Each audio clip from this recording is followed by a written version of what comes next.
All right. Hello, everybody. Hi, away. Yeah, I'm doing great. So last time we had a lovely. Seriously, I can't remember when Fata Morgana was just so nice and sweet and charming and funny. I needed that so badly with Michel talking with Nelly. And it seemed like she didn't like him at the end, but I do believe that she was just reacting to what he said, like to the shock of it. And once things settle down, she will confront Mell about this, and hopefully be able to get his key. Oh my god, that was just so sweet.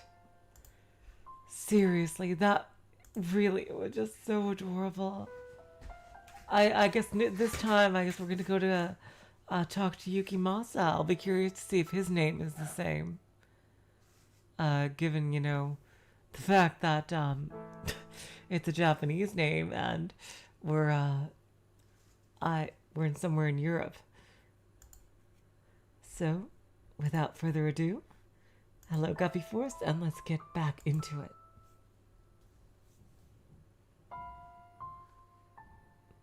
We are running out of save slots.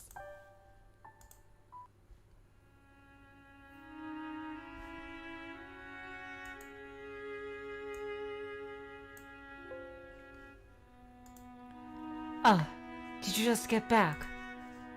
Saintus was telling me you went to see Nelly. What do you think?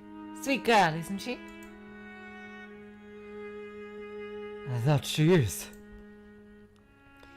Though she can be a bit of a handful at times. I'm glad you could keep her company for a bit. Now, just to be sure, you kept a lid on all your crazy talk, right? She treated me to some tea. Nothing more. The stuff with the flower petals in it, yeah?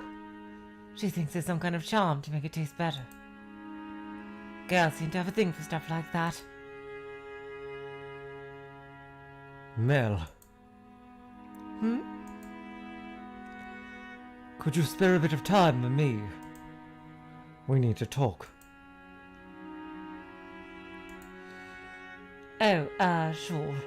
Can you wait a bit, though? I've done a little errand after supper. When I'm done with that, I'll meet you in your room. All right. You think that the errand is... Bringing Morgana her meal, presumably. We might be able to catch the three of them opening the door if we trail Mell. It's too big of a risk. Mel's already wary enough as it is. I concur. And we don't know how the other two might react either. It's best to play it safe. No one's going to come to our defense if we're caught. Not at this point in time. So we'd be better off waiting in our room. Agreed.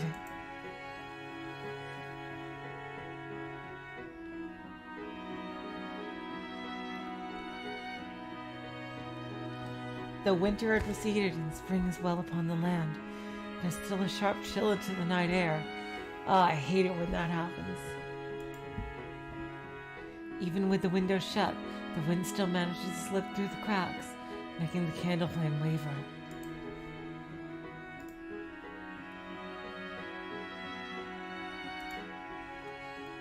Neither Giselle or I say much of anything.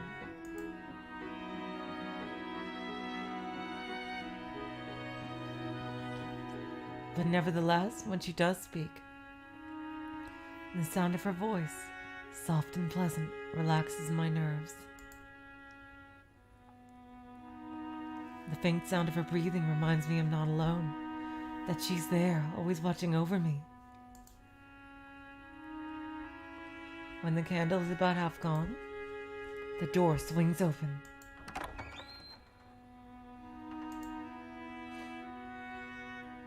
Sorry it took so long. What did you want to talk about? You didn't bring anyone with you. No, I didn't. Who do you think I would bring? No one. I was just checking. Now, I'll get straight to the point. You're afflicted with a great deal of remorse, are you not, Mell? Pardon? I know what you're doing, what you're involved in. I know the girl at the top of the observation tower very well.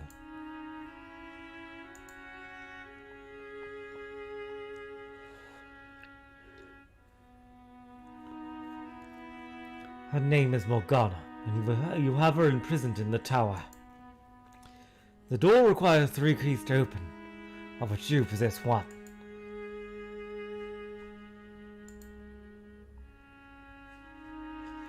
You need her for her miracle blood. How? I came here to stop you. How? How do you know any of that?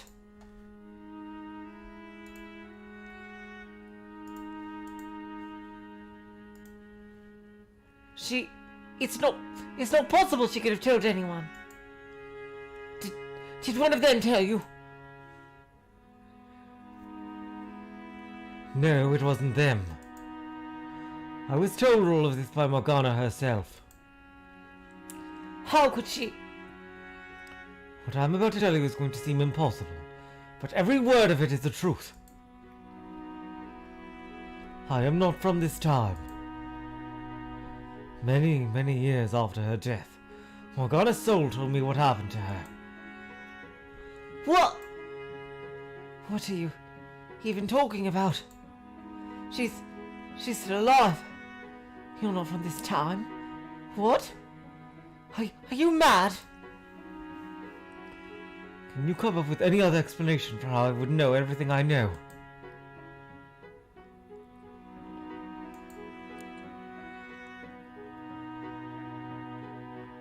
There's a single window in the room at the top of the tower.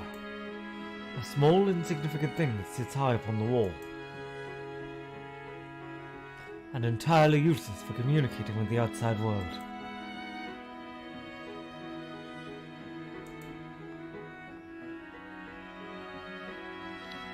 In 3 days' time, during the Harvest Festival, Morgana will die.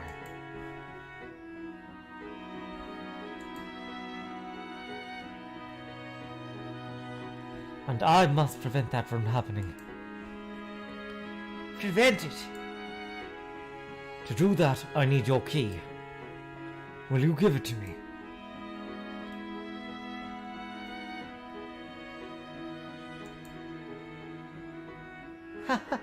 There you go. Talking nonsense again. You know, I warned you not to kick up any dust. For your own sake. But I guess that didn't get through, huh? Looks like I'm going to have to kill you. What? Huh, you see, I'm actually a master martial artist. And then, like this ultimate battle between Mell and Michel. Like, Mell is actually the first boss. And, he's actually a lot stronger than he appears to be. And, bing, bing, bing, off the walls because he's so fast. And, forget it.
Oh, God. The microphone got knocked out. I'm so sorry.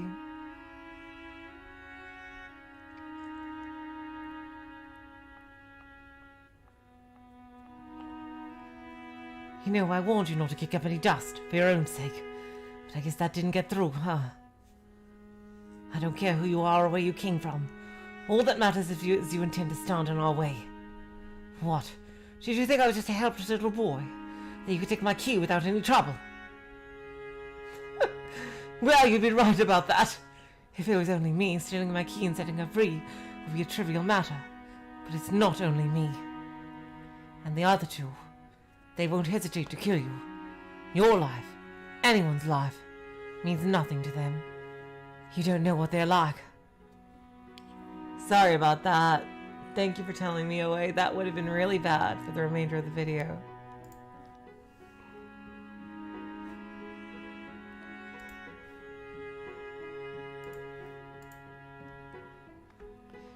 How terrifying they can be. They're killers.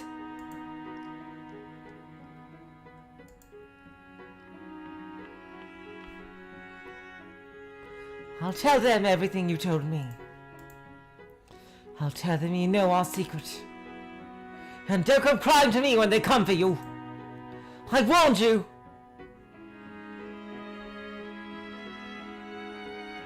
Is that what you want?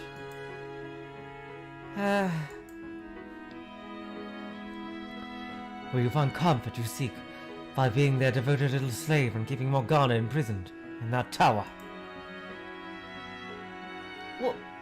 What else can I? If you feel at all ashamed about your part in this, if you want to do something to correct it,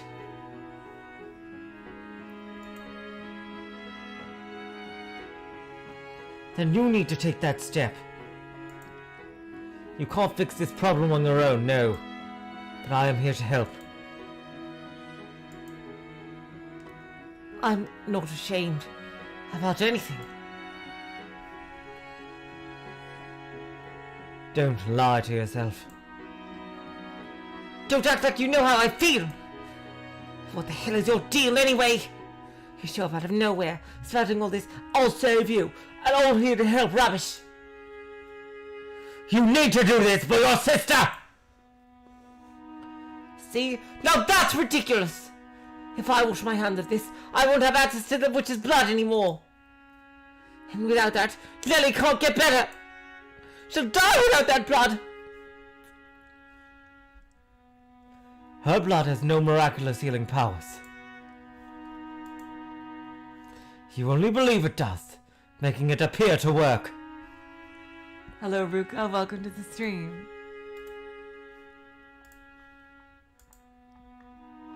You're mad! Morgana's blood is not curing Nellie. In fact, it may very well be killing her.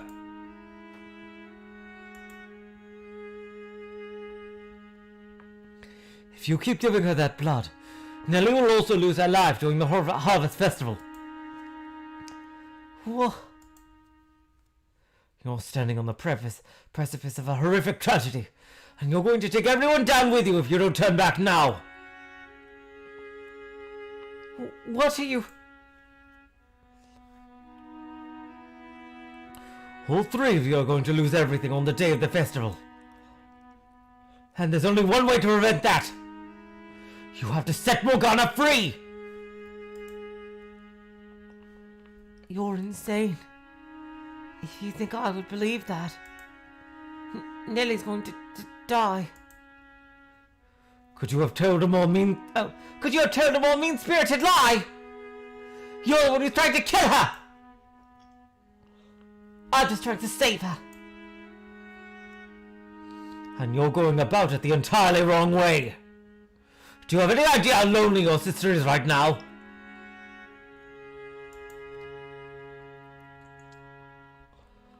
You should be at her side. That's what you should be doing instead of stealing a poor girl's blood. I've had enough! What do you know? If I lose Nellie, I'll have no one! My whole world will collapse. Hello, David Loman. Welcome to the stream. This was the only way I could keep that from happening. This is my best option. My only option. So no, I'm not going to stop. I'm going to keep Morgana locked up, and I'm going to keep stealing her blood. And I'll hand you over to the other two. I'll have them kill you. You'll regret ever showing your face. Oh, thank God, Nellie, you came in just in time. No. Is that really true? What? Do you really have the scientists locked up? Why? What are you doing here, Nellie?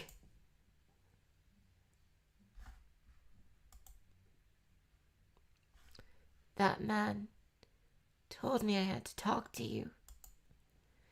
And he said if I didn't have the courage to do it myself, to wait outside his room tonight, because he was going to get the truth from you.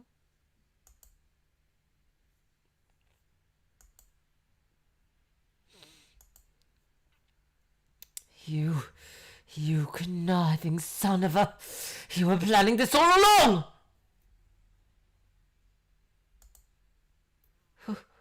Why would you tell Nellie? Why would you bring her, of all people, into this? Mell. Tell me, Mell. Is it true? Nellie, Are you really keeping the saintess prisoner and stealing her blood? And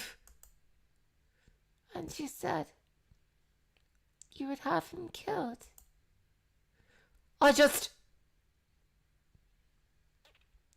Oh my God! I never thought you were such a terrible person, Mell. Whoa! Top 10 things I've never thought I would hear Nellie say, ever.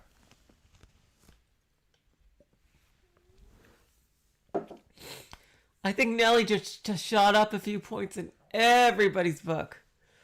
Oh my God. Wow.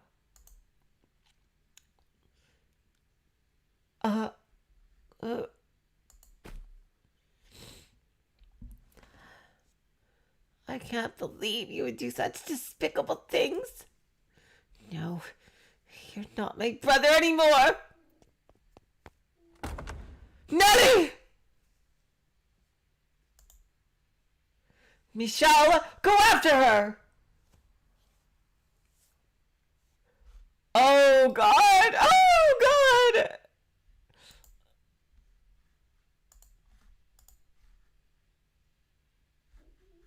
You know what? I'm gonna save over the other file because we need to have freaking save file economy here.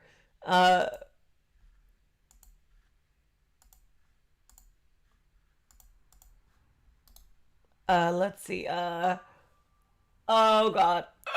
This is a tricky one. My God, this is like, oh God. Yeah, I think we should go after Nellie.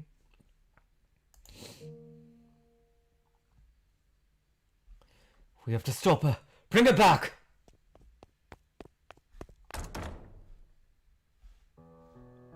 Nellie! Don't follow me. Just go away. Leave me alone. Stop. If you run away from him now, Mell will never come back from this. Then why did you tell me? Why did you tell me what he was doing? If you hadn't said anything, everything would still be fine. Oh, come on. We wouldn't be in this horrible mess. If you hadn't said anything, I could have kept on believing in him. No, things wouldn't be fine. Why can't you see that? You shouldn't put your faith in your ideal brother, but your real one, the boy in that room stricken with regret. If I hadn't said anything, the facade would have ruined you both sooner or later. No, in truth, your relationship was already broken.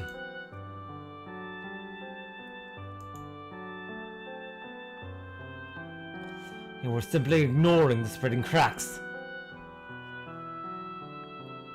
I know on some level you would realize that Mell was keeping something incredibly important from you. And that secret was tearing you apart.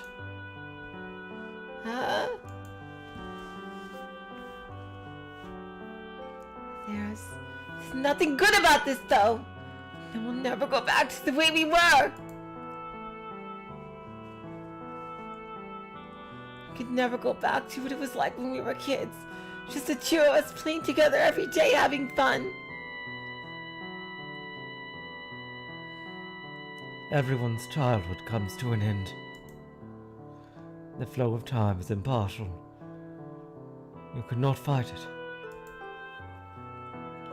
What you can do, what only you can do, is choose how you change. Damn! I think that's probably my favorite line from this whole story. Holy shit. Damn, that is an inspirational quote right there.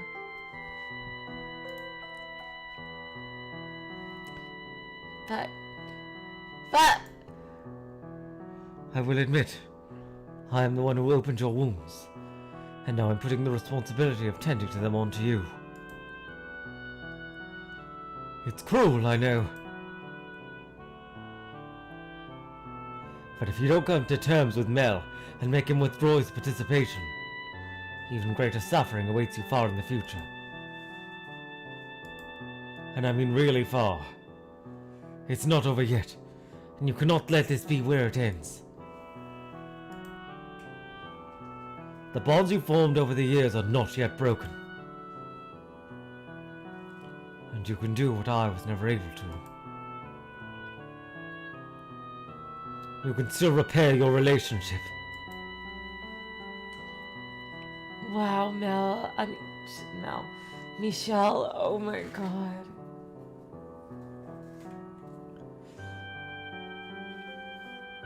This was certainly, I think I named this stream appropriately.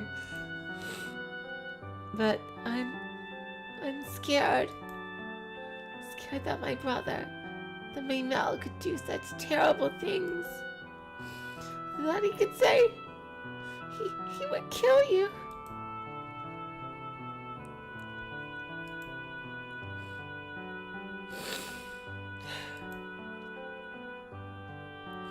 He used to be such a good brother. He was always so kind, so friendly to everyone. But he was all a lie. It was all a big act to fool me. No, it was not all an act. There was truth to it. He is a kind-hearted boy, an ordinary young man, whose kindness was twisted by circumstance. And it doesn't matter how good a person someone is. Everyone has the potential to do terrible things when backed into a corner. You think you know everything? I know that much.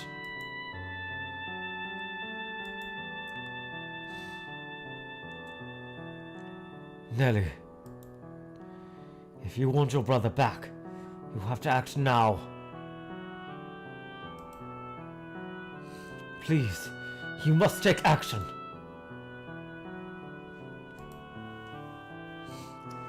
But I'm scared.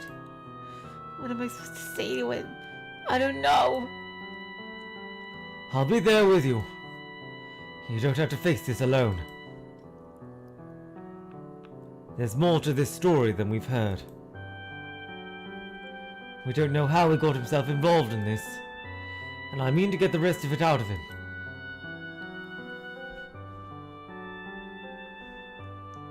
and you need to be there to hear it.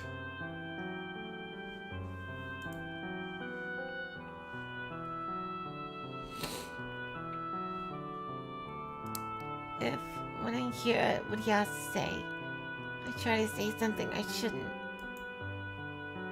If I try to say something that will ruin everything, you'll stop me. Oh my god, you precious baby. Oh my god.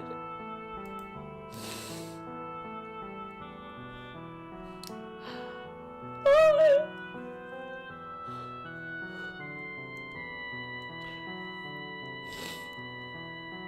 You're the only one who told me to open my eyes and face him. You're the one who made this whole mess. What am I supposed to do if it destroys everything I have? You said you'd be my brother, right? So be a good brother and help me out here.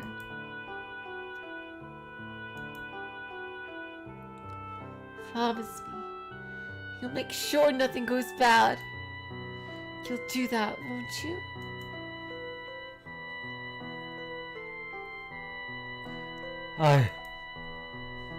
Michel, just say yes.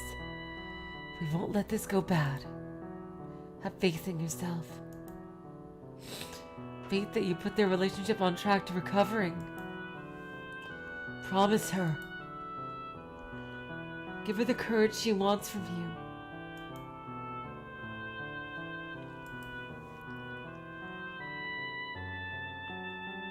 You have nothing to fear. I'll be there for you. I'll help you both.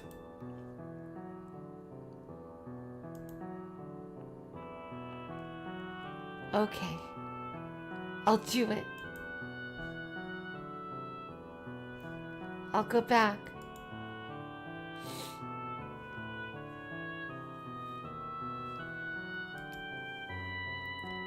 Thank you, Giselle. Don't mention it. God, I love Giselle's dialogue. I know I've said that before. I'll just keep on saying it. Now, let's go see what he has to say for himself. Let's draw back the curtain. Go Team Michel! I suppose. Let's go on. You still won't say it. No, I still won't say it. Yes, let's.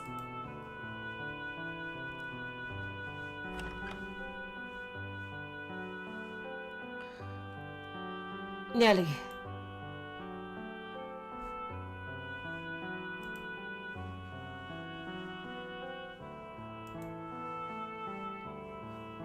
Mell. What did you come back for? To ridicule me? I'm not the brother you thought I was, huh? Not at all what you wanted me to be. It's all over. Everything Michel said is true. There's a girl imprisoned in the tower.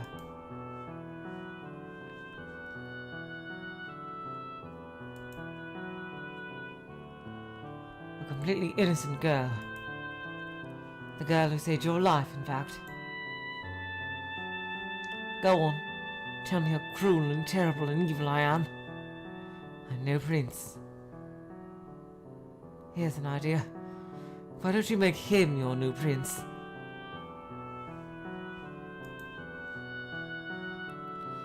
You can do it, Nelly. Ask him. You have your reasons, don't you? You have some reason for being a part of this, right? A reason? Yeah, I have a reason, all right. I wanted to save your life. I needed her blood to quickly cure you, so I had her locked up. Tell me the truth. I don't remember much about when the Saintess came to visit, but I do remember a little. I remember her saying she would gladly give whatever she could to the sick and needy.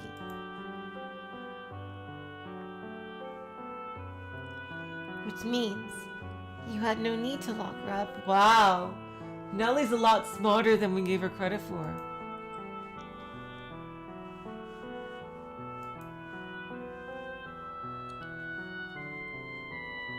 It would seem the tale Morgana showed me was true.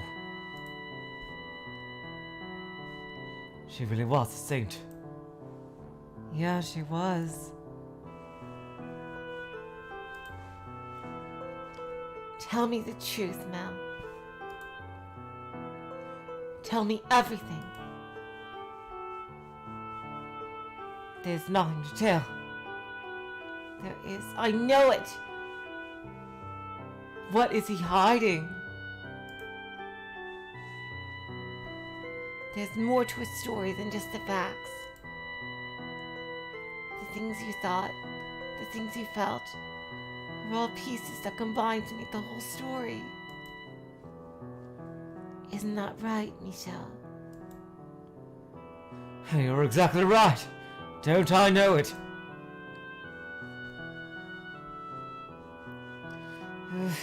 If you hadn't said anything, we could have gone on with our lives as normal. No, Mel. We couldn't have. I thought so too at first, but it's not true.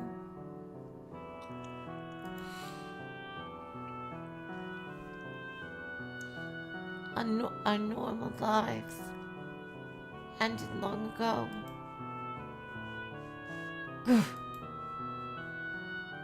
Tell me the truth, Mel. No matter what it is, I can handle it. No, Nellie. You can't.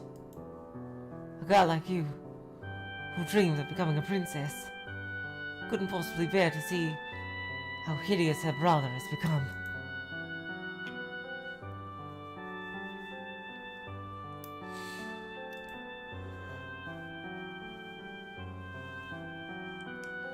How can I know? If you don't say anything, though.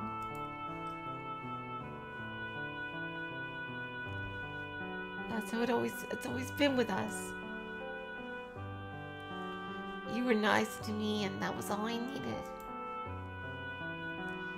I never looked beyond the surface. I made you into my ideal brother, and I latched onto that image of you.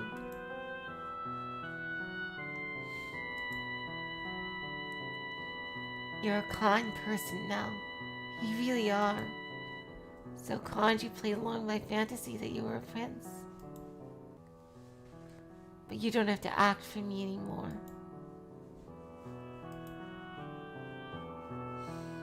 I want to know the real you. My God, Nellie in this chapter. Holy shit! Character development city.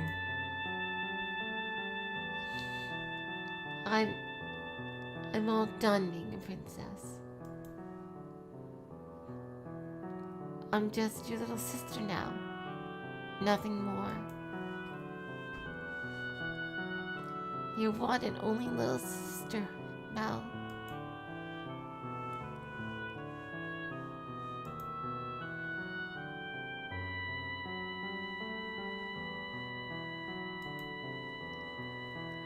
You need to do this, Mel.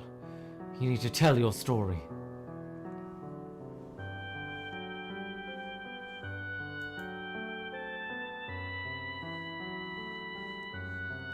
Until you do, we have no way of understanding what you've been through, what you're going through. No way. If I tell you, you'll lose any hope you had left in me. As Nellie has. You need to release yourself from your own idealized fantasy, Mel. You have someone right here who will accept you for who you are. I know good and well just how hard it can be to have someone dear to you see a side of you that you didn't want to show them.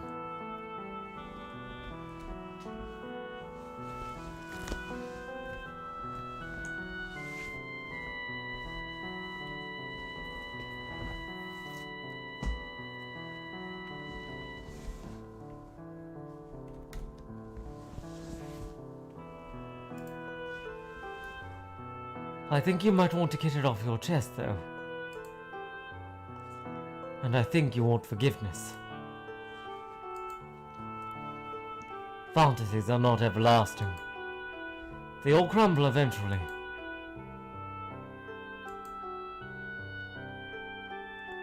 Show us the real Mell. Tell us your story, without embellishments or omissions. No.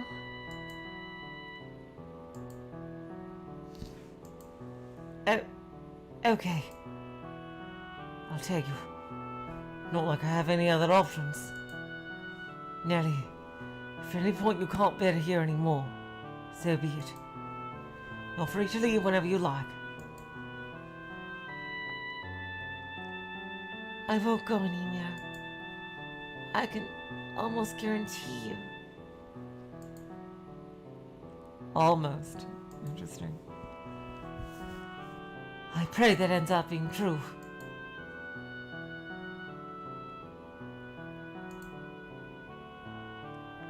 All right, here goes. The whole story from start to finish. How I ended up in this mess.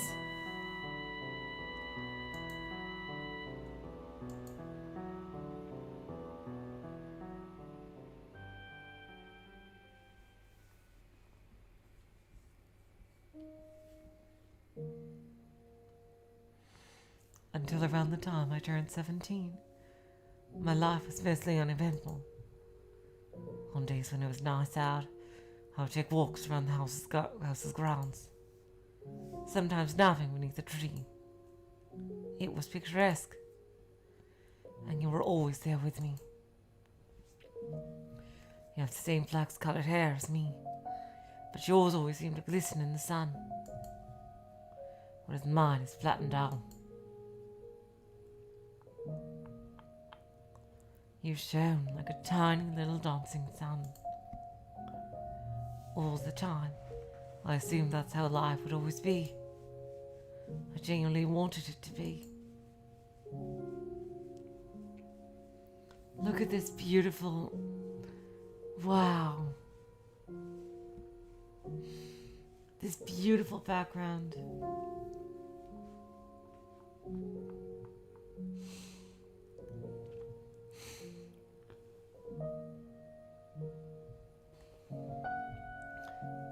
Following my 17th birthday, though, I was met with a deluge of changes.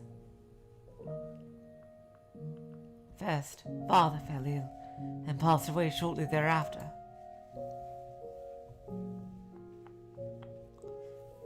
With his death came the question of who would be the next head. As the eldest son, normally would fall on me to take his place. I was 17, by all means enough of an adult to handle things myself. Oh well, that's what I thought anyway. Nobody else did, though.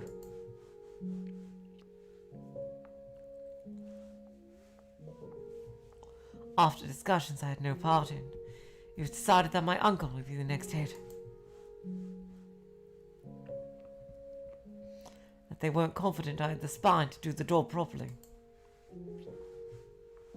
I wasn't sure what to think.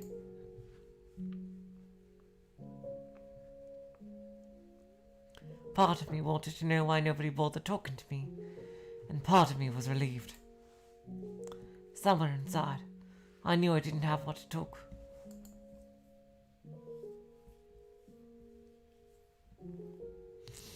So I was more than happy to let someone else take that responsibility. If it meant I could go on my quiet life, I didn't care who they picked. My uncle, though, seemed to have caught on to my apathy, which he did not take kindly to. And in response, he formally disowned me. Wow, what a piece of shit. Jeez. Like, I could understand if Mell did something wrong, but seriously, that is like a shitty-ass reason to disown someone. You're not the only one who still has some growing up to do, Nelly. I I wasn't quite the adult I thought I was either.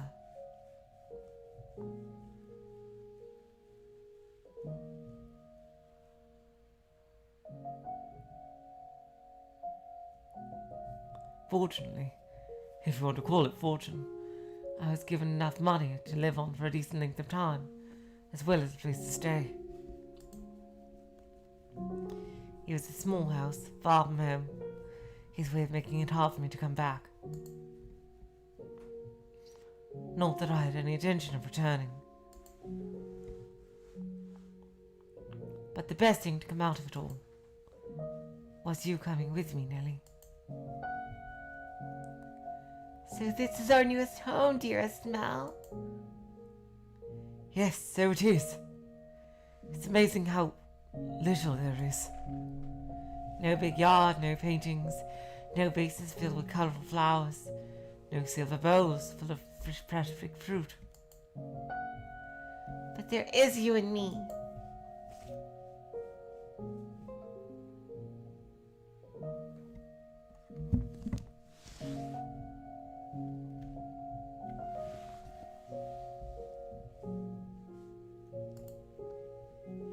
Exactly, David Lohman, seriously. You're not going to go and say you want to return home in a couple of months when you realize life isn't as luxurious here as it was back there, are you? There's only one thing in the whole wide world I really need. Oh? Honestly, I can live without shiny shoes and pretty dresses like Mother wears. I don't need composers to come and write me songs for my birthday. As long as I have the one thing that matters most to me, I can do without anything else. Are you saying?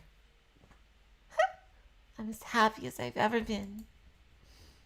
I don't need all that fancy, expensive stuff.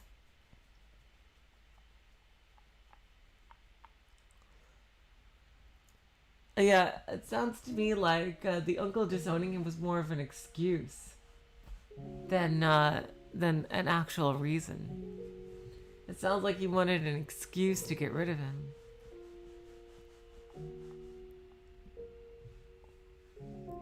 We may not have a huge yard, but the sun shines everywhere.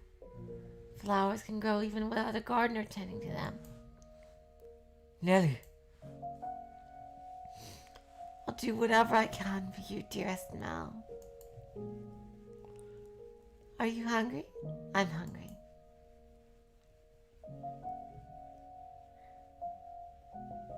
Oh, yeah, a bit.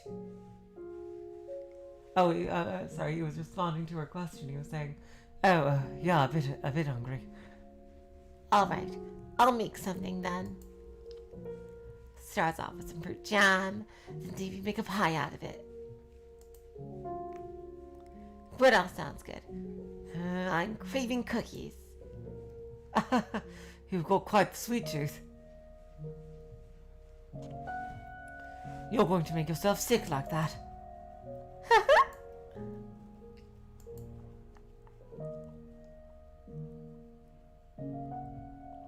That's the first smile I've seen since we got here. Well, that couldn't be right. I'm sure I've been smiling. Nope, you've been frowning all day.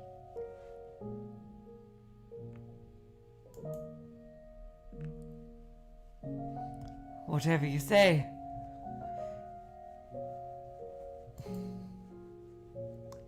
Forget all about all that stuff at home. We've got each other. We can do this. Who cares that we're not rich anymore? We'll figure things out in no time.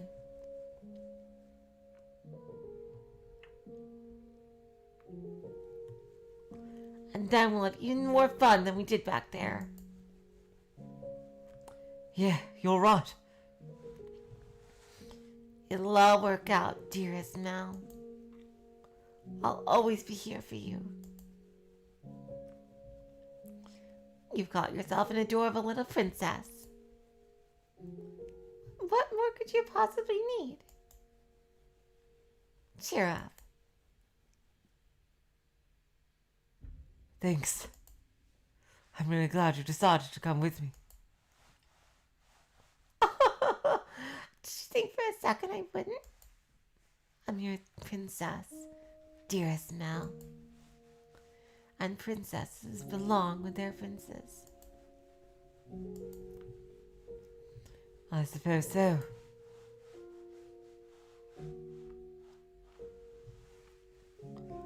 Until that day, I had never known how good it felt to have someone who wanted me in their life.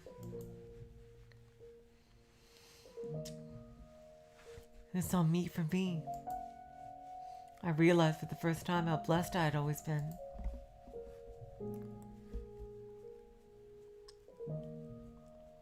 I was hardly prince material. I wasn't strong or handsome or regal enough for that.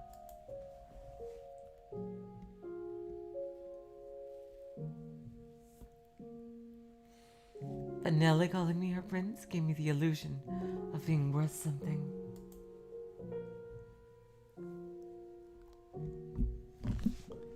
It made me feel like I could keep on being that richly blessed young man, even this far from home.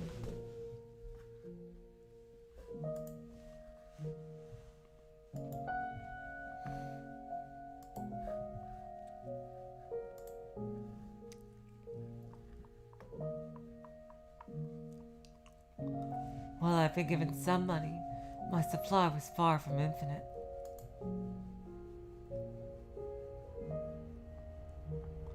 I knew I would have to eventually find some kind of work, some way to support myself and Nellie. But to be quite honest, I couldn't gather the motivation to do much of anything. My whole life had changed so abruptly, so dramatically, that my mind just wasn't able to keep up. It had knocked me on my backside, and I didn't have the strength to get back up.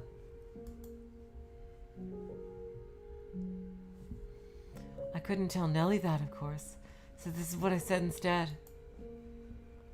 I'm staying home because I want to be with you as much as possible. And she happily took me at my word.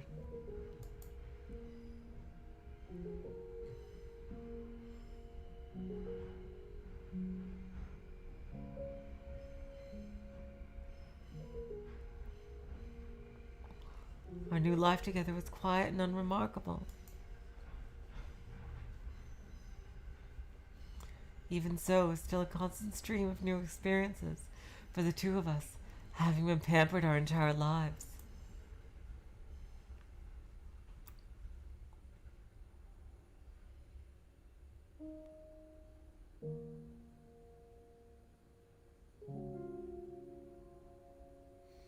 Welcome home, dearest Mell.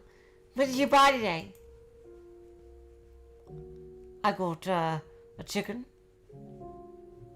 Wow, I'd never seen one up close before. Are we going to keep it as a pet? Oh my god. I was planning on using it for supper. What? You're going to cook it? That's the idea. You like chicken there, don't you?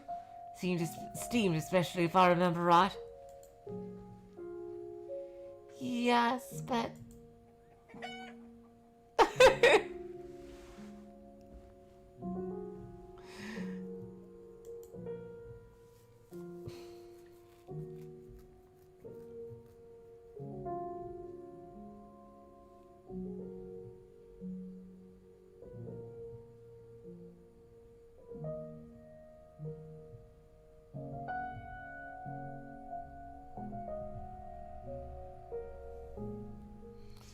but it's all covered in feathers and flapping about.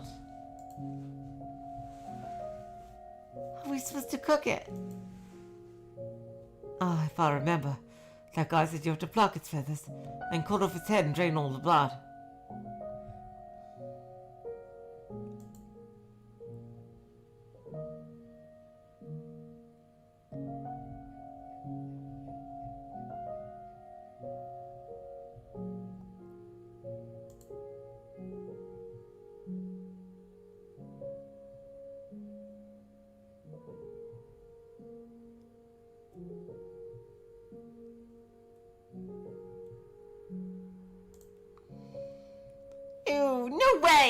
Absolutely not. Not a million years. You do it, Mell. What? I've never done this before. Well, I'm not, so you do it. All right, all right. I'll bring you to the...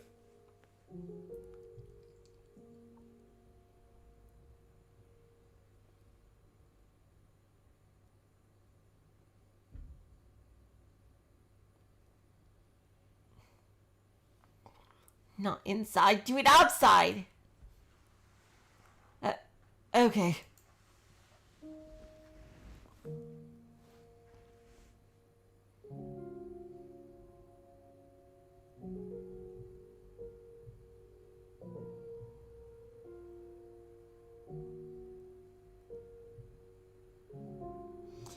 I've never had to slaughter a chicken before.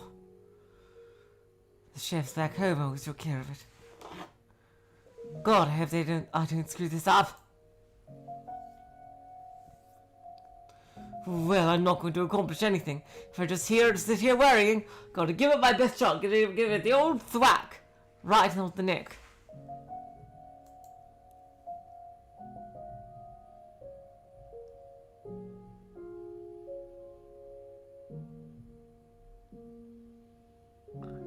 Oh, please. Please don't put up a fight. Oh my god, Mell, this is chicken. This is amazing. I can't watch. On the count of 3, okay? The count of 3.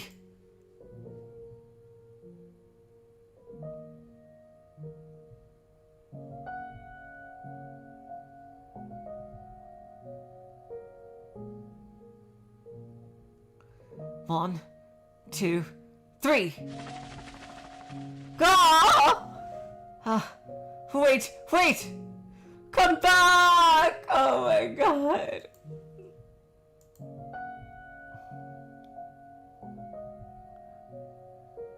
It's gone.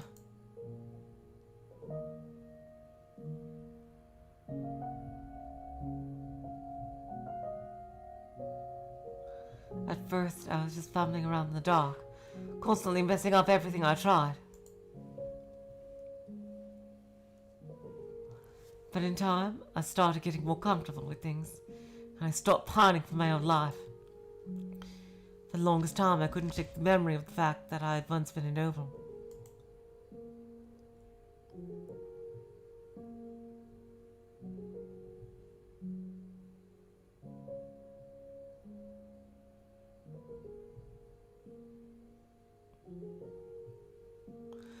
I was constantly wondering how I ended up there, why this was happening to me.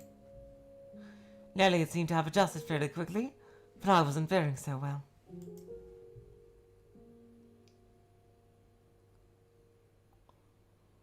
I was surprised, honestly.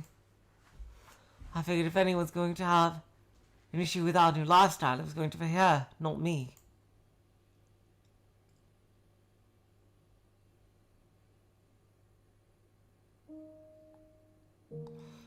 Back home, Lily tended to be, well, a bit of a princess. She's frequently harsh with the Abigails, scolding them for the smallest of things. Oh my god, wow. Some things never change.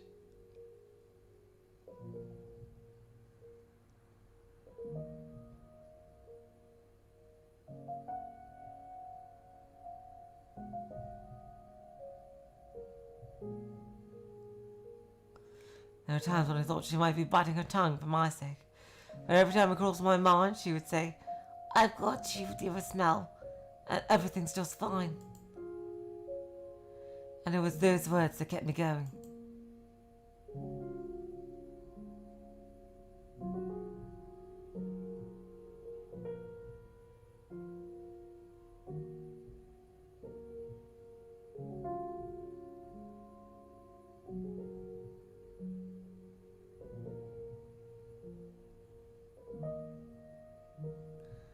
Oh, dearest Mell, I just had the most wonderful idea. Would you like to hear it? Sure, what's your idea? We should get married. Oh, God. Oh, God. Oh, God. Oh, God.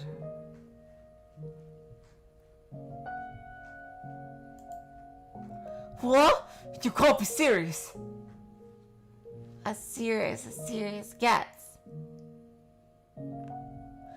I mean, we're basically married already and everything but name. Oh, God.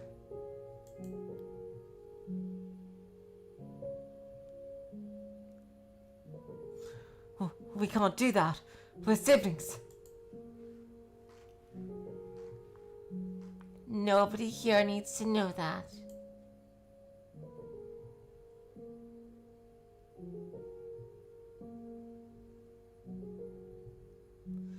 They can guess from my hair and eye color, though. I don't think you look that much alike. Anyway, whatever gave you that idea?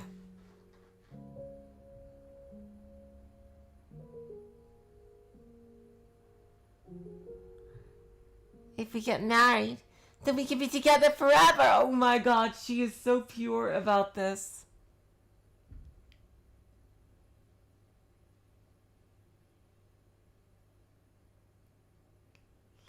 Oh my God, Nellie. I could do that just as well as brother and sister. It's not the same, though. No one ever says two siblings live happily ever after.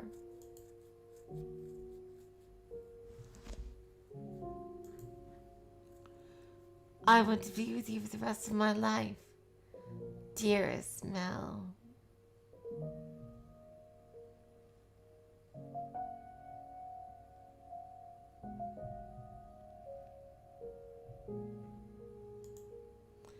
And the best way to do that is to get married. Oh God. But Nellie.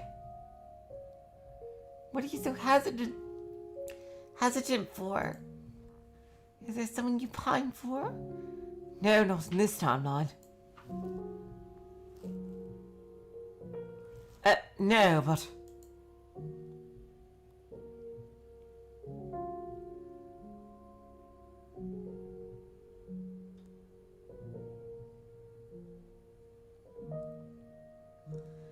Then there's no problem.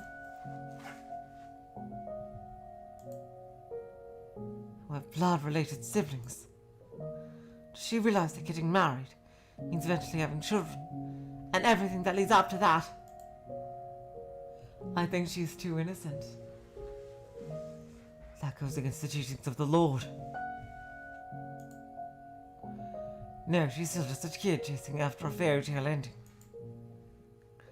She doesn't understand the reality of what she's saying. Sometimes I'm not sure what to do with you, Nellie.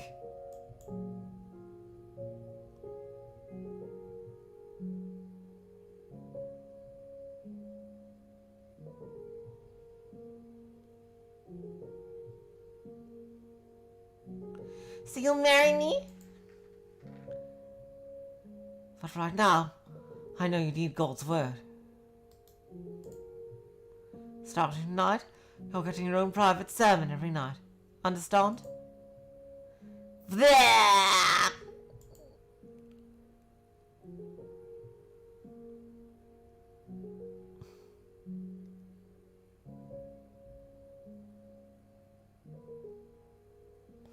My instruction was much for my own sake as it was for Nellie. I'm not going to lie. The thought did cross my mind that her proposition might not be so bad. For one, I couldn't imagine spending the rest of my life with anyone else, and it had been her smile that kept me going when things got difficult. But I knew that it was a sin. I didn't think I'd be able to live with myself if I crossed that line.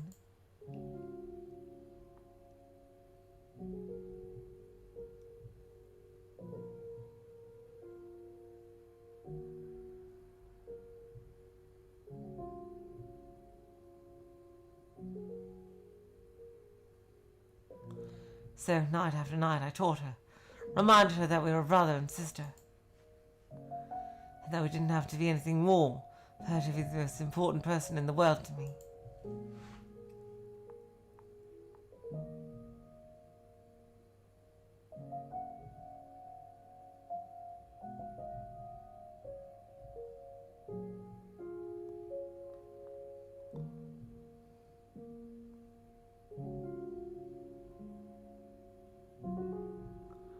And after about her 3rd month away from home, that life began crumbling. She got sick.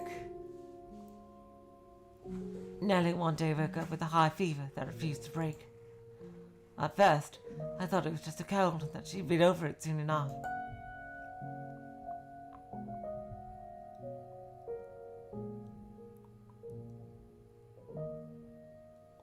But as much as I tried to convince myself, oh, she'll be better tomorrow, she just kept getting worse, until eventually she couldn't even get out of bed.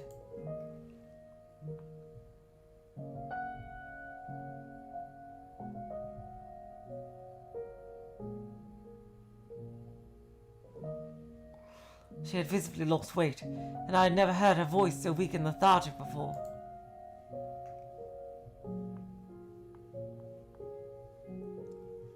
Is there anything you'd like me to get you, Nellie? All I want is you to be here with me, dearest Mell.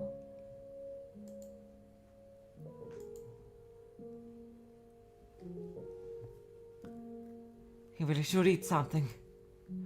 I'll make something you like. How about a nice, expensive chicken? The last one got away, but I won't let that happen this... Oh my god, it actually got away!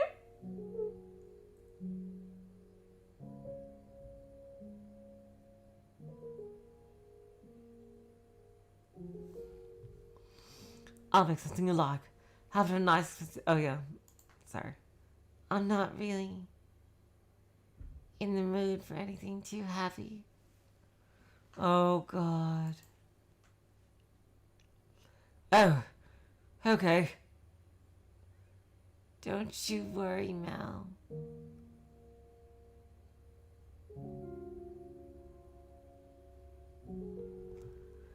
Don't you worry, Mell. I'll be better before you know it. Yeah, you will. You'll be just fine. Everything's going to be back to normal soon.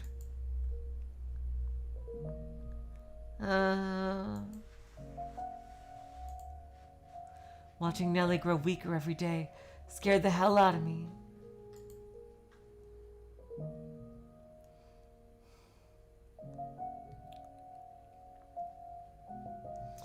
I desperately did not want to lose her.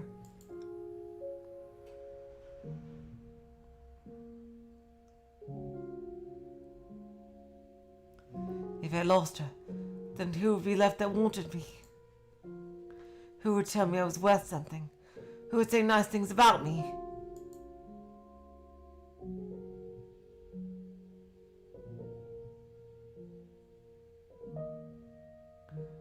Who would be there with me every day? Just when I had started to feel optimistic about this new life, started to feel comfortable in it.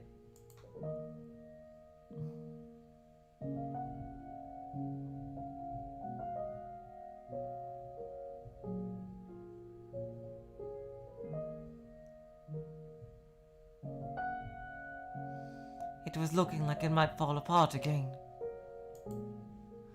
I searched everywhere for some medicine that could cure her.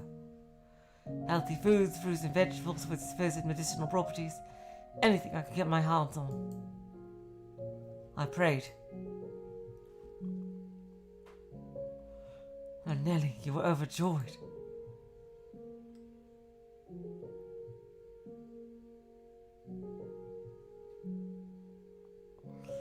And Nellie, you were overjoyed. You were thrilled that I would go to such lengths for you. But the reality is, I was really doing it for myself.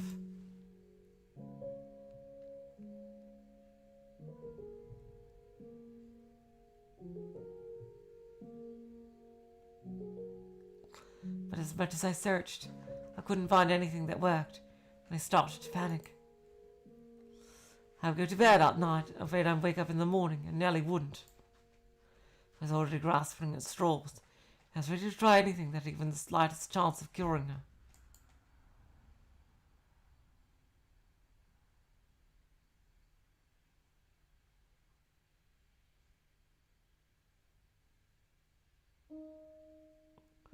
And then one day, I heard whispers of a witch who lived by the lake. They say she was a recluse, that she hardly ever left her house, and that she hadn't been down to the city in years.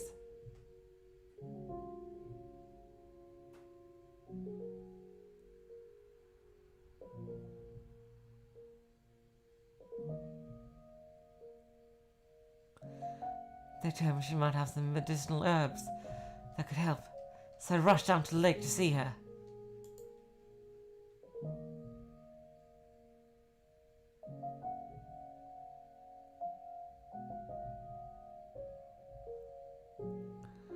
Sitting by the shore was a small cottage, even less luxurious than where Nellie and I were living at the time. Seeing the thin trails of smoke rising from the chimney, I was convinced that the rumors were true. I wished I lived in that house. I wasn't sure what to expect. Being a recluse, I figured she wasn't going to be very sociable, at least.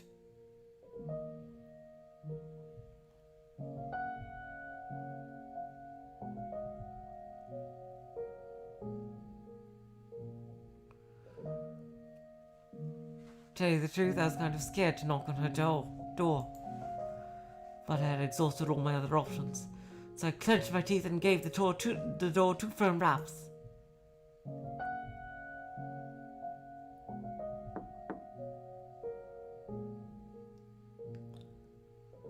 Let's see. Who's there? The sound of her voice caught me off guard, and all I could do was stare at the door with a knot in my throat. Based on the information I had, I'd assumed I was going to find a wrinkly old woman. But that was the voice of a young girl.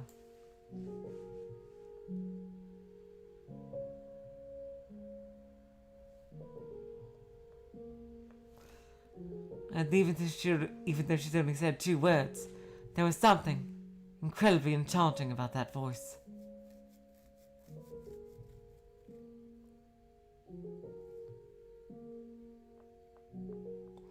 I could listen to her talk for hours on end, in some kind of strange hypnotic trance.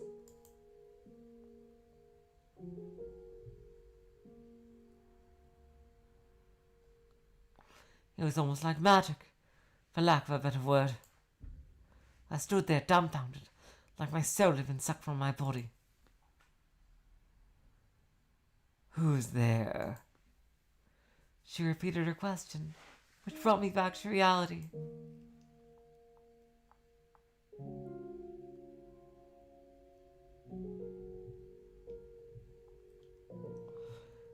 Though I still had to fight to maintain my wits enough to respond coherently. My sister has fallen very ill, and she desperately needs medicine. I was told that the person who lives here is a skilled herbalist. Could I please get something to treat her?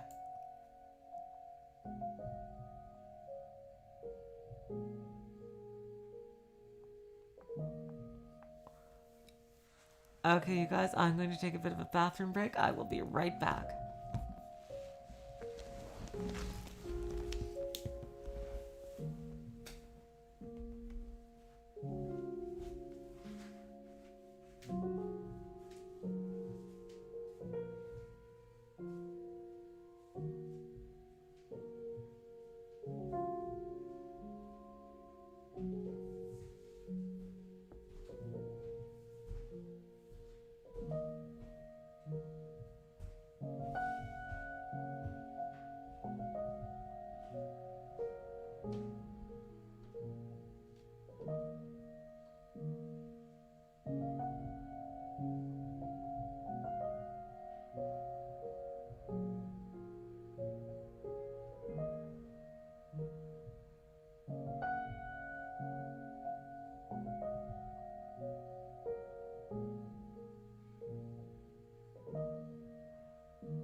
symptoms? She's got an extremely high fever that won't come down. She has no appetite. She's only drinking water. She can't get out of bed. We're going to want to lower her fever first. After that, get her on a nutritious diet. I'm going to give you 2 medications. Give her the first while her fever's high, and the second after it's come down. Thank you very much. Her voice wasn't bright and energetic like Nellie's. It was more restrained, somber, and quiet, yet simultaneously clear and sharp. Oh, I guess that is a proper voice for her, although I imagine her actual voice sounds much younger than what I'm doing, but at least it's the right tone. The sound tickled my curiosity. I wanted to know what she looked like. I wanted to know what kind of girl stood on the other side of that door. With a voice that pretty, she must be equally lovely, I thought. I had to see it for myself. My wish didn't fall on deaf ears. When she opened the door to hand me the herbal medicine and take my money, her head peeked out between the crack ever so slightly.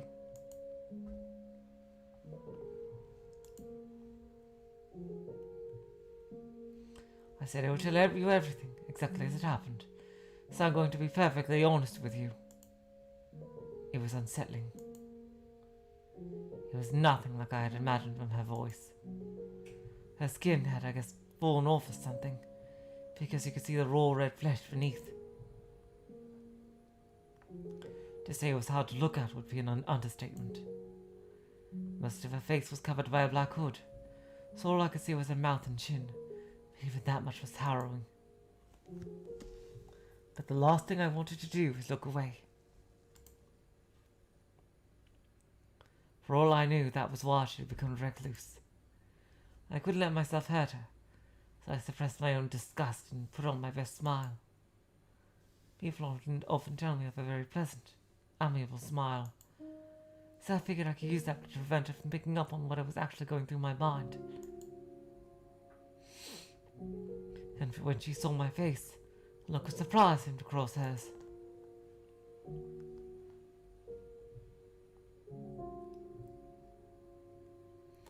The witch's herbs, indeed, did seem to help some. Going to visit her was better than talking to any of the local doctors.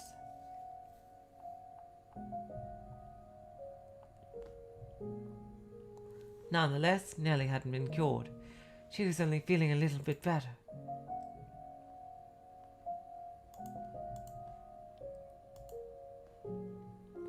So I kept paying the witch visits, kept purchasing more herbs from her. And every time I went to that cottage and heard her sweet voice,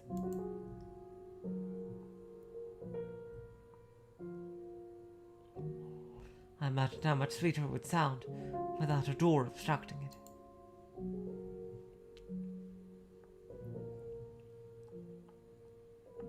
Even knowing what she looked like didn't stop the curiosity from growing within me. From what I gathered talking to her, there wasn't much of an age difference between us either. She was 16 and I was 17. And I'm sure you know how it is. When you meet someone around your age, you feel a sort of sense of kinship. This girl I had originally believed to be some kind of otherworldly witch was starting to feel like a regular person like me.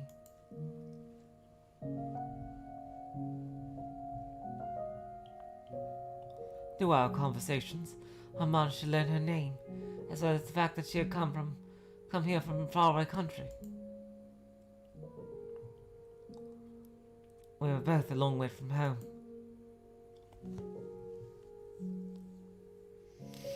Thinking she might open up even more to someone who's been through a similar experience, I decided to try inviting her to go on a walk with me. It's not healthy to stay holed up inside all the time. You've got this beautiful lake right here. What do you say we take a little walk around the shoreline? To my surprise, she accepted. .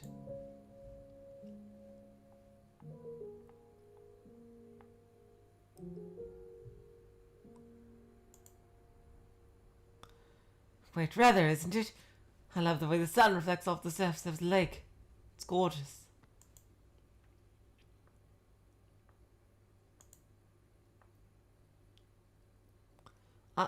Are you okay? I'm in disbelief, to tell you the truth. Huh? What for? You've seen my face. You know how hideous I am. And you still invited me on a walk. You're a very peculiar person. Is that really strange?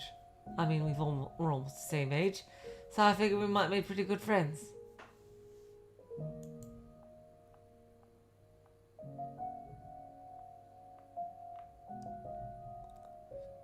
You want to make friends with me? Well, sure. We've been through a lot of the same things, so we can understand each other better than most.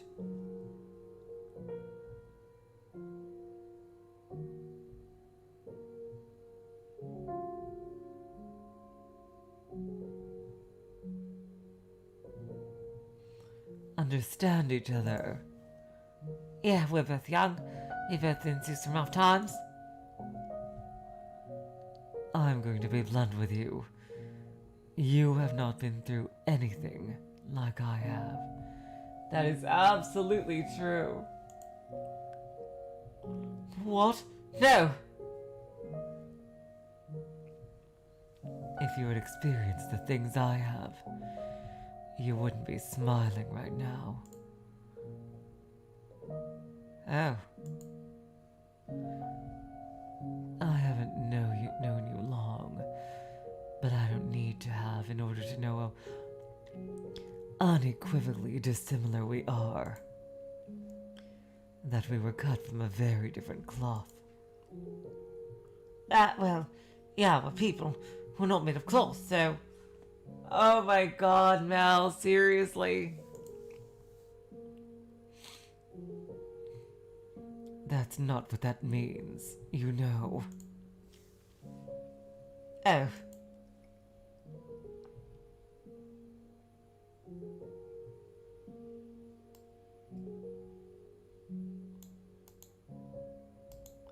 Her hands look kind of normal, surprisingly.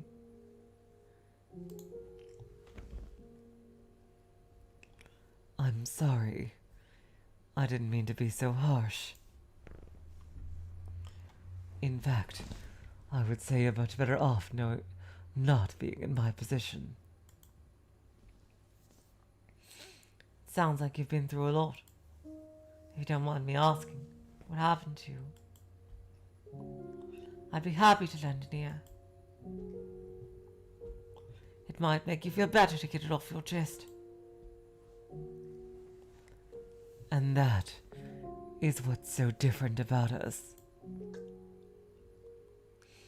Huh?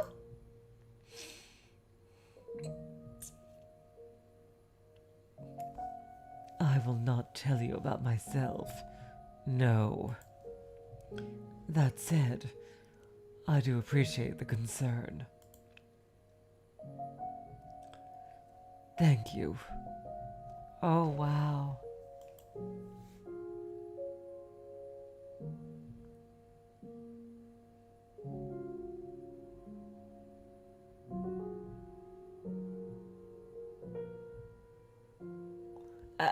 Sure. You're welcome. She's not very open with people, huh? There, I guess that's something to be expected. She hasn't spent much time around other people, looking the way she does.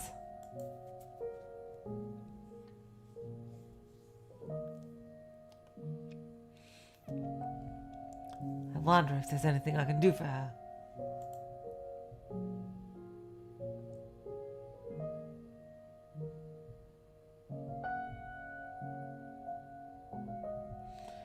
Well, at least get her to show a little bit of emotion. Say, if it's not too much to ask, you think maybe we could do this again sometime?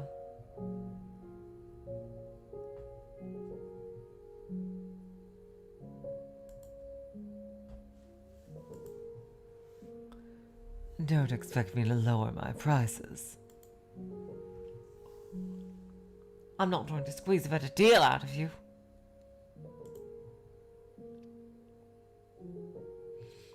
I just want to get to know you better.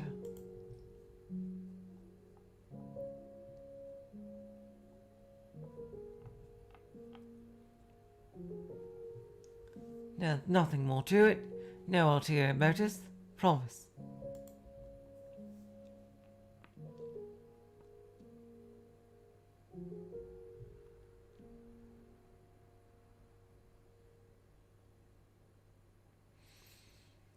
Did you forget I'd already said I won't be telling you about myself? All right, then it doesn't have to be about you. We can talk about anything, whatever you want. Do you have a favorite food? Any hobbies?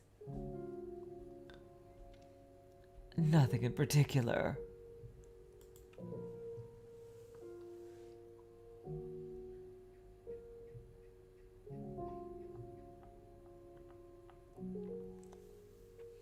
Well, that was a fruitful conversation. Okay, crap. Oh my god. This game is expert at portraying people who want to talk but have no idea how to start a conversation.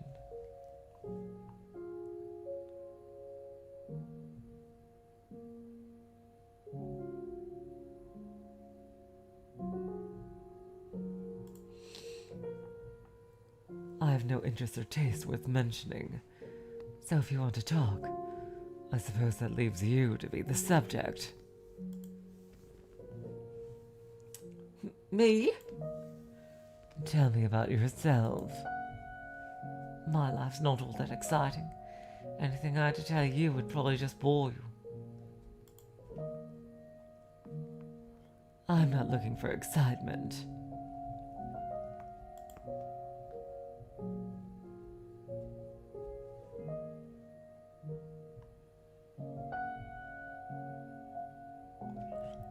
Oh, okay. Well, all right. I guess I can tell you about myself.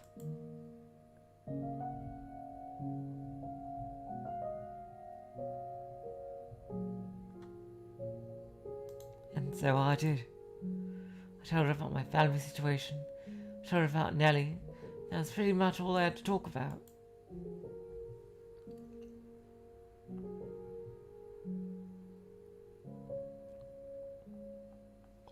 For the most part, she hardly even reacted to anything I said, so it was difficult to tell if she was listening or not. But she would urge me to continue whenever I go quiet for more than a few moments, so I suppose she was listening.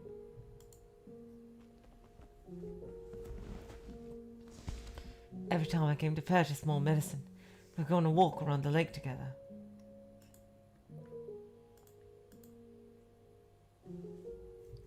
A single loop around the shoreline didn't give much time to talk. My attempts to reduce our walking pace or stop to extend our time together were flatly ignored.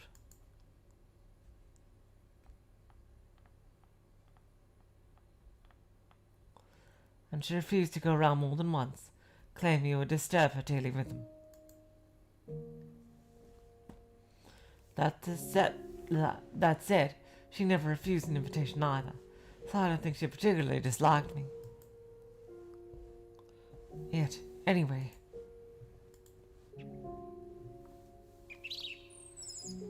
Oh, a robin.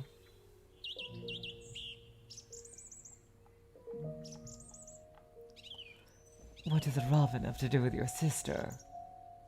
Nothing. I just saw one over there.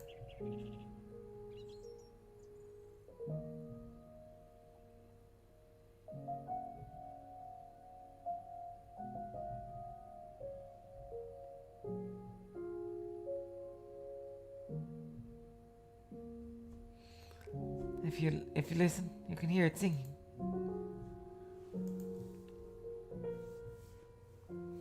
They migrate somewhere warmer when it gets cold. They just fly off to someplace more comfortable.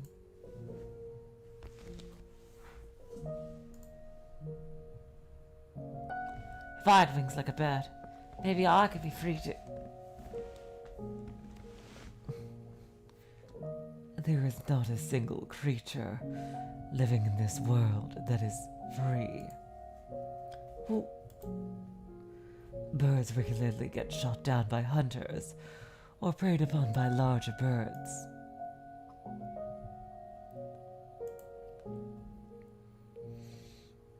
The idea that they are free is nothing more than man's short-sighted delusion. sorry, I guess.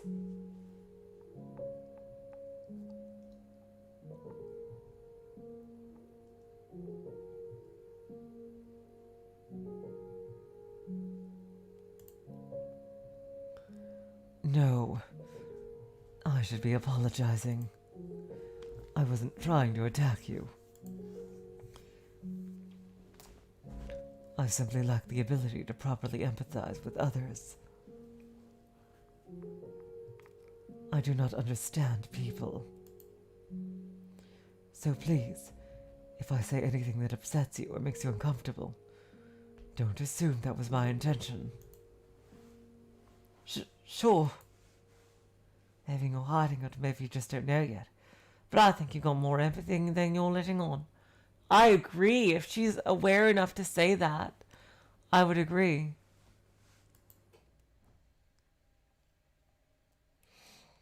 Surely you can't say nothing affects you at all. You are human.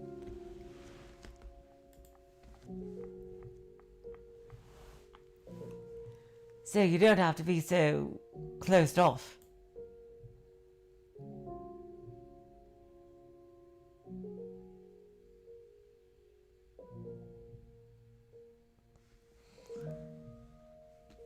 I might not be able to do much for you, but I do want to get to know you better.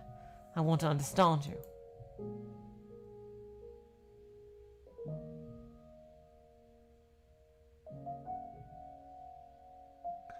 So if you ever feel like talking about yourself, just know that you've got an eager pair of ears here. Okay? Oh, God. If there were ever someone who could understand me, who could empathize with me, they would not be human. Interesting.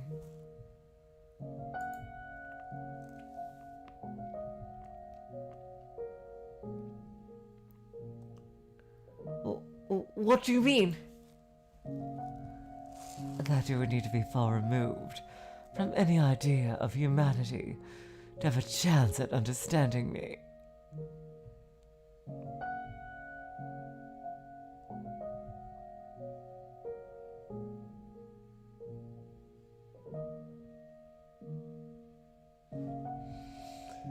That you would need to be far removed from any idea of humanity to have a chance at understanding me.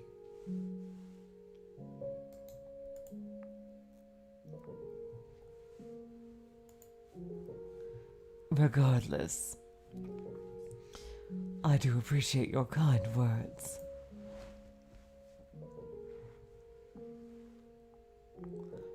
Sure.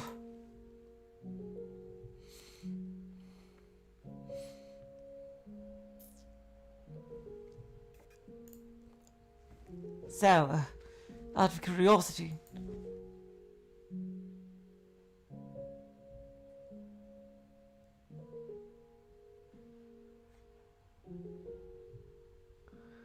do you have anyone really important to you in your life? Not at the moment.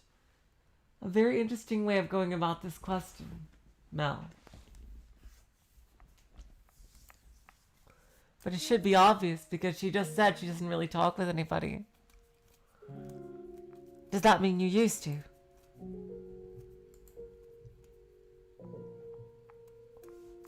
I'd love to hear about them if you don't mind.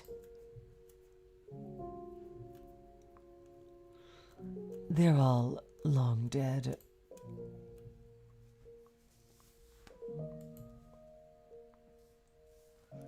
4 years ago, something unpleasant occurred.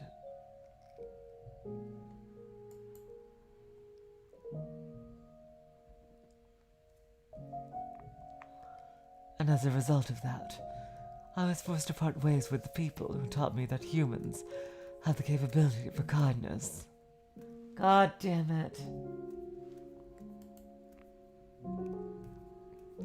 Oh, I'm sorry.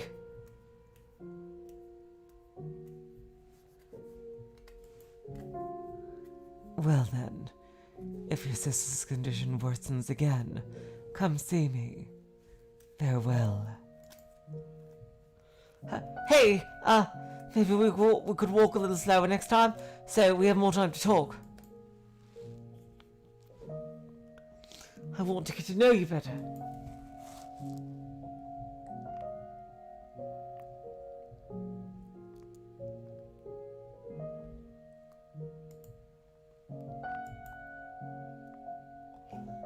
I'll consider it.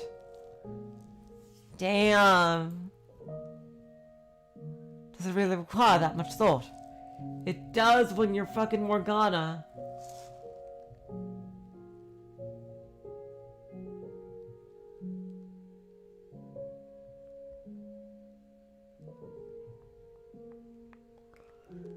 Does it really require that much thought? So long. Bye. See you soon.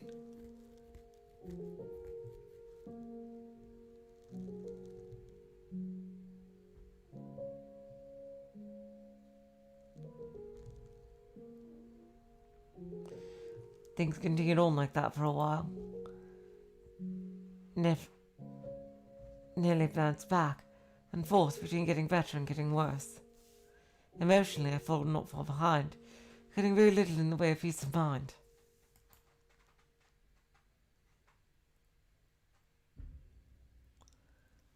Yeah, Morgana's design is amazing, David, I agree.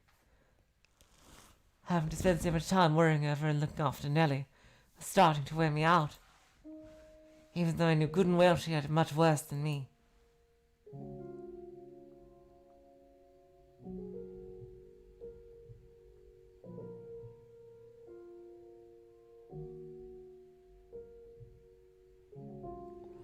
I wanted to be done with it all. I wanted to be free. I wanted her to get better as soon as possible, so I could stop agonizing over her. So at some point I started wishing for a miracle. Oh God, of course. Oh God, seriously, Burncastle.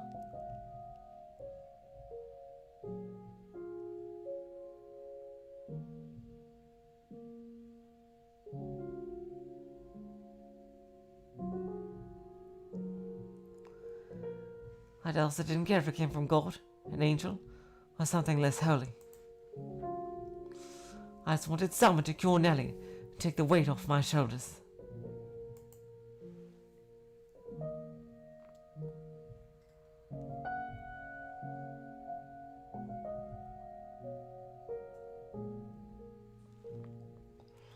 And during one of our walks, I let that slip.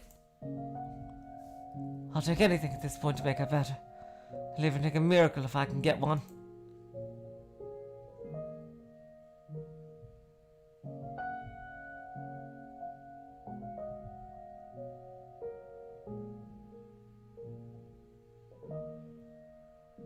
I assumed she would, as she had a tendency to, say that people who believed in miracles were delusional.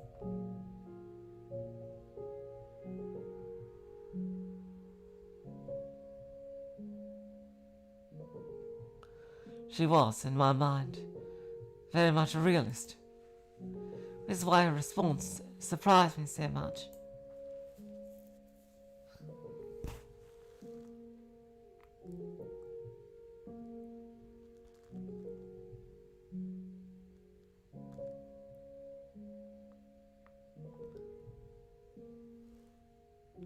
Do you sincerely wish for a miracle? What? Do you truly want a miracle, no matter what form it may take?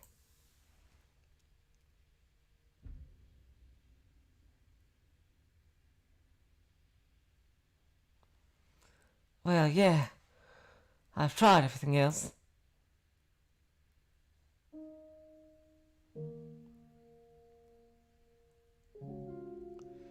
God is like an asked for help anymore.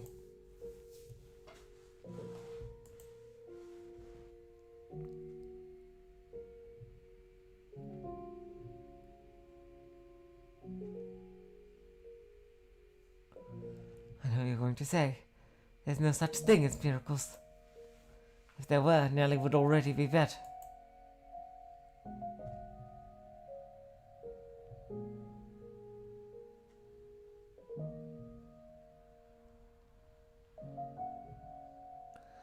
I prayed every single night for her recovery.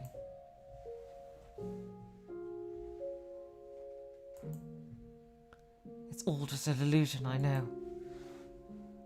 Miracles do exist. What? If you have faith, and you sincerely wish for her to be healed, you will be granted your miracle.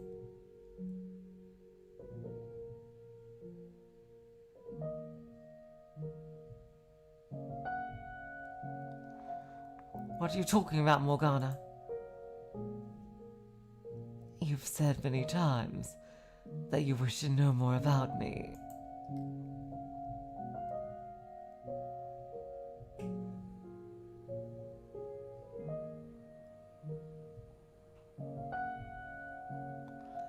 Yeah, I have. Well, I'll grant you that wish.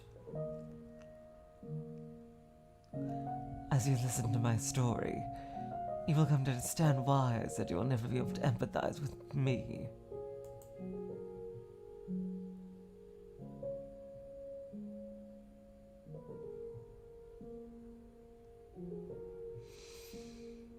And as you do, hope will sprout up within you.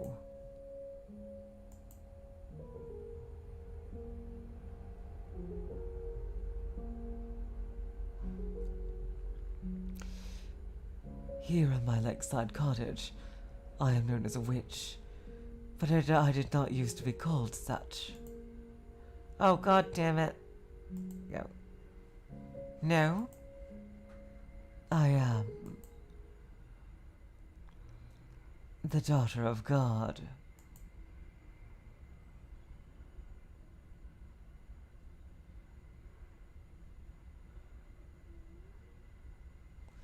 Most people dismiss such a claim as madness, and I almost did exactly that.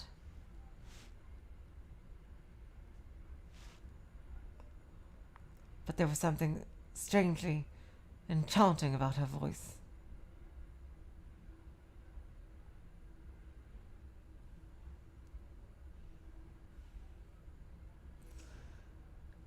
But there was something strangely enchanting about her voice. I found myself slowly drawn into her tale.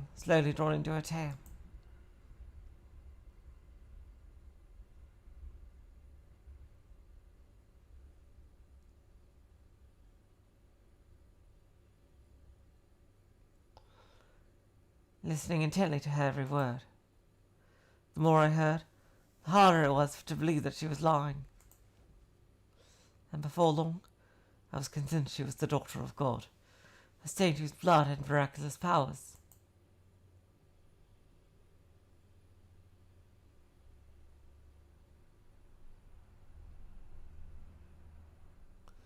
Her first cry ended a lengthy drought in the village where she was born, and her blood cured the sick. She rolled up one sleeve to show me her arm.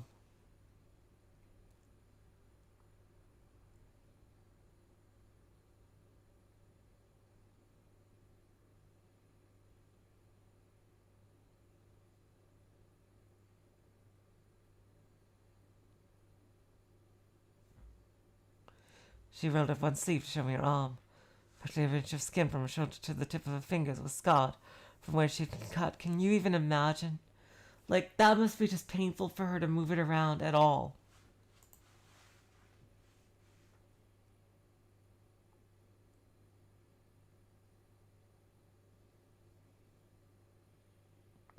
According to her, the scarring had once been far worse, but had improved with the application of ointment.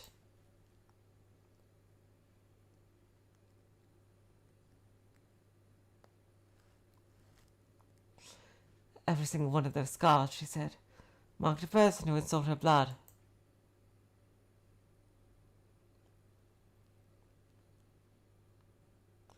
And I believed every word. There was something else about her that set her apart from the rest of us normal people, like she was some high being.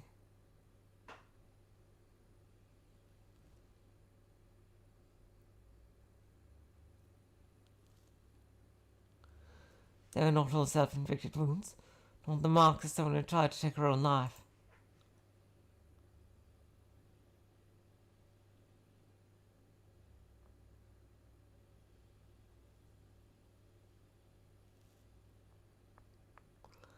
The symbols of the great sacrifices she had made. She offered to give Nellie her blood, and without a moment's hesitation, I accepted.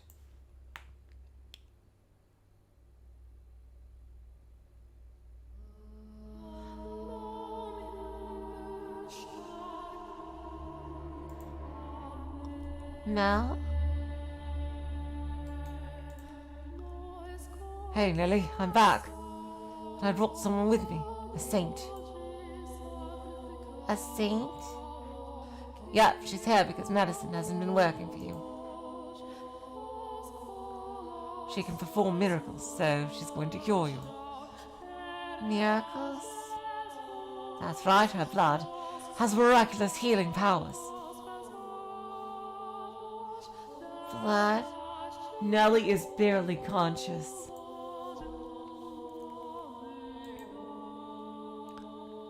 Fear not, my beloved sister. Hear my words and do as I say. You must have faith for the miracle to be performed correctly.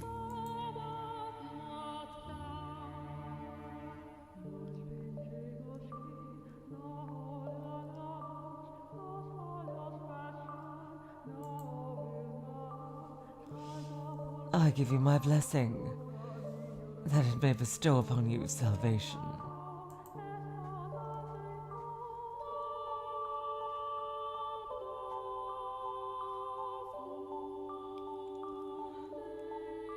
I give you my love, and I give you relief.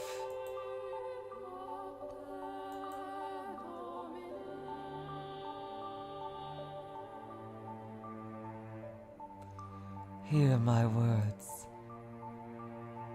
I hear them.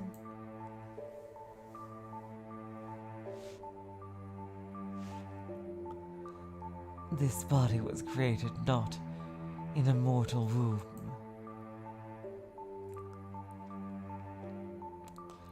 This flesh is not the flesh of man. This blood is not the blood of a man.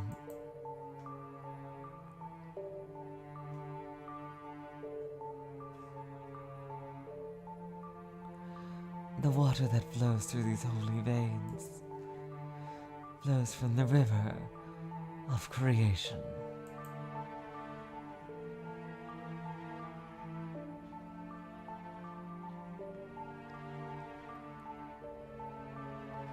Have mercy on them, O Father. May the infirm find comfort in your warmth.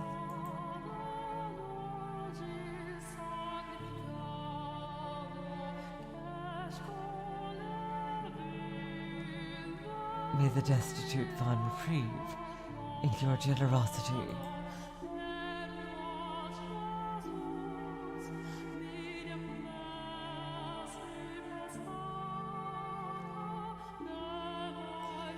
May my flesh bring nourishment and health upon this girl.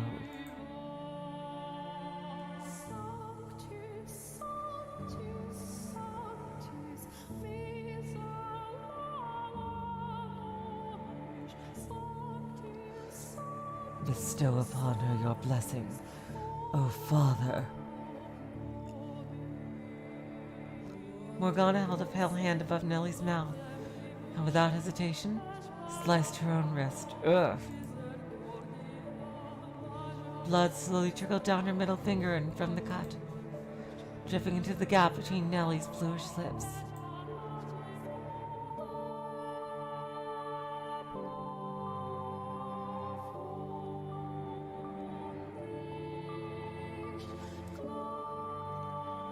I stood there entranced by the scene. It was like I was witnessing some kind of ritual. I wasn't sure, however, whether to describe it as sacred or profane. Watching the fresh blood trickle from the cut on her wrist made me break out into sweat, feeling I was violating a taboo. God. Oh my god, tomato. Oh, what the fuck am I saying? Oh god, I think I'm getting a bit tired right now, sorry. Taboo, of course. God. It's getting a bit late. My knees rattled and I could barely stay on my feet. Needles prickled my hands. Thoughts slipped from my fingers before they could fully form. Had I crossed a line that wasn't meant to be crossed? Had I slipped into territory man was never supposed to enter? You know, there was an old anime about giant robots that was animated very slickly that had like a steampunk feel to it. It was on Toonami for a while. It was called Big O, and it was actually really cool for a while, though it ended in a cliffhanger. They couldn't get enough money for season 3, so it just ended on a cliffhanger. But there was actually a scene in that where the main character said something very similar to what I just flubbed, but as the part of the actual scene, and it was completely serious. Had I stepped into territory man was never supposed to enter. In time, I stopped processing Morgana's pet prayer as words. It became nothing but a rhythmical sense of sounds bouncing around in my head. My line of sight grew gradually narrower.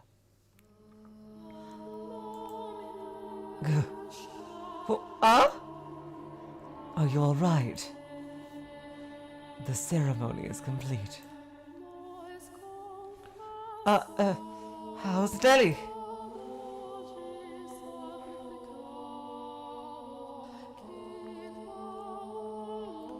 She is asleep right now, but she should awaken soon.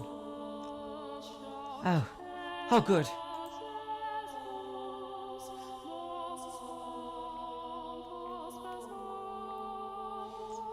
My blood has the power to cause miracles, but you must remember that this miracle is predicated on your faith.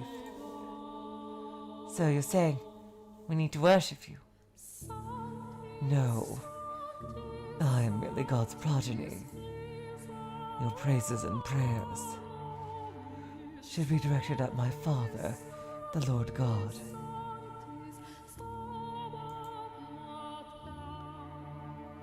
I should get going then. Hey, thank you very much.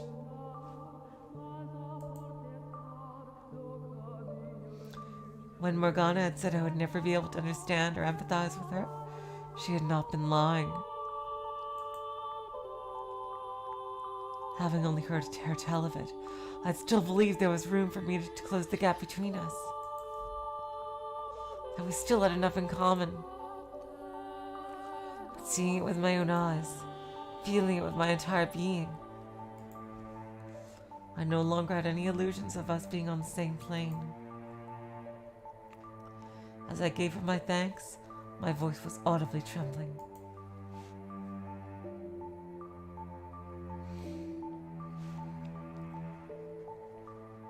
Mell, come on, get up, dearest Mell. Ugh. Oh, Mell! Nellie. Finally, you're awake, sleepyhead. What's with the look? Am I making a funny face?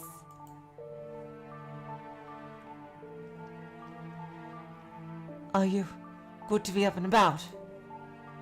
Yep, I woke up in the morning feeling wonderful. Feel my forehead, Mel? See? No fever.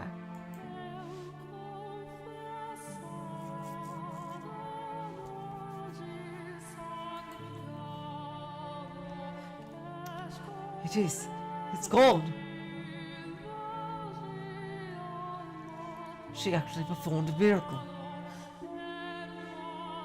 I only remember bits and pieces, but I remember a really pretty saint lady showing up and giving me her blood. That's how she remembers it. The memory is pretty hazy, huh?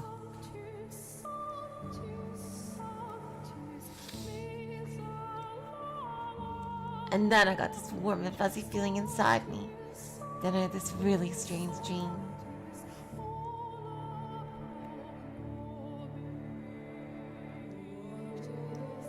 What kind of dream? There were a whole bunch of lights floating all around me, and they were changing all sorts of different colors. It was the most wonderful dream, Mel. That doesn't help me understand at all, Nelly. It was a good dream, and that's what matters.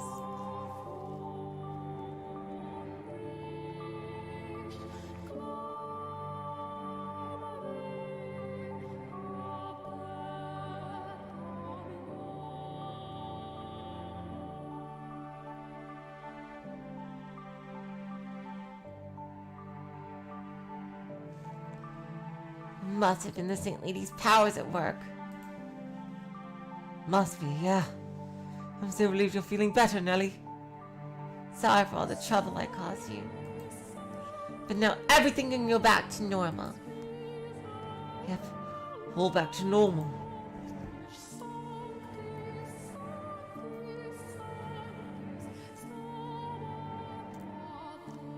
Okay, you guys.